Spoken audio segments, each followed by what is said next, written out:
What's up, guys? This is Brent with 247parts.com, the best place online to buy your John Deere parts. Now let's start with putting on the front piece of this weed eater bracket on this Z5. So this is going to come in two separate brackets. We need one here at the front for the shaft of the trimmer, and then one more towards the rear that's going to be for the body of the trimmer. So first two pieces that you need are going to be this U-shaped bracket here and this long tall bracket here. Now where this first bracket is going to mount is going to be out here on the right hand side front caster wheel. So first thing we need to do is get our U-shaped bracket.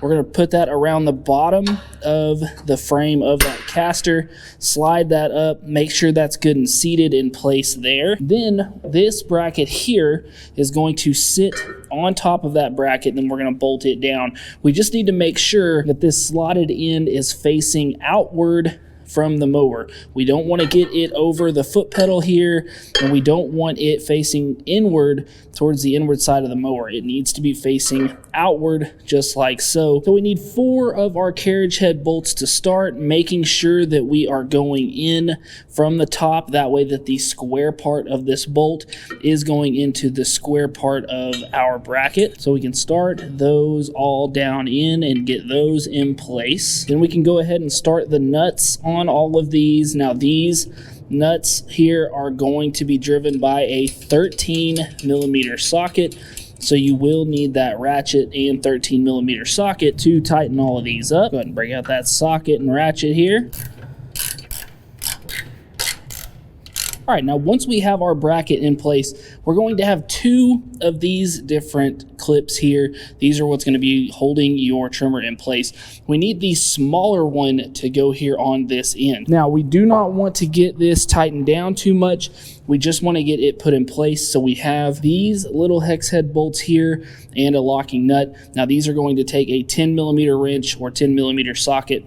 So what we're going to do is we are just going to feed that bolt down through that middle hole there. Sometimes to get that started, because you are going through that rubber, you're going to need to turn that just a little bit to get that worked through, and then just start to push your way through with that bolt, wiggling it a little bit, getting it worked through that rubber. And once we get that pushed down and in, now we can get this sat down here on our bracket and just start that nut. That way we can adjust if we need to slide this either in or out to fit how our trimmer needs to fit on the mower. Now our next bracket is going to be this piece here, and this is actually going to mount right above the tire here. As we can see on this side of the bracket, we have a slot here which is going to go onto this tab right here, right above the tire. We're going to slide that tab in to this slot.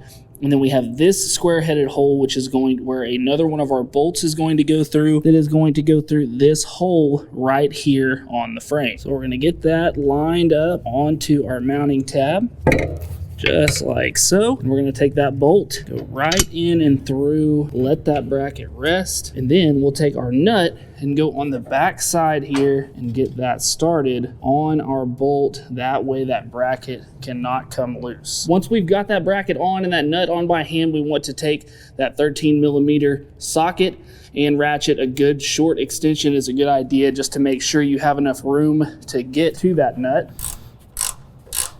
Now, once we've got our rear back bracket mounted, now we can go on with our larger holder here. So what we need to do is get out that other hex-headed bolt here, work that through the rubber. Sometimes on this thicker one, that rubber is just a little bit more tough. So you can go ahead and get your ratchet with 10mm socket on it. But once we get that on, now we can set that down on the frame and put in on our nut on the bottom. Once again, just getting this semi-tight, just hand tight. That way we can still move this once we figure out where exactly we need this for our trimmer. Now, once you get both brackets on, you can put your trimmer on, and then you can also pull down on these tabs on either side to be able to tighten that up here at the back and here at the front, to go ahead and lock that in. And then now you are ready to be able to go down the road, go through the yard with your trimmer on hand.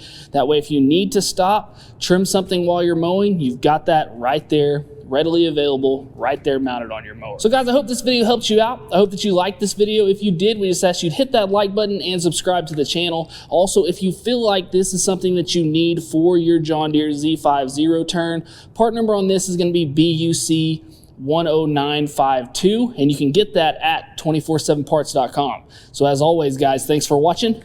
We'll see you next time. Hey guys, make sure to go buy your parts right here and subscribe right here.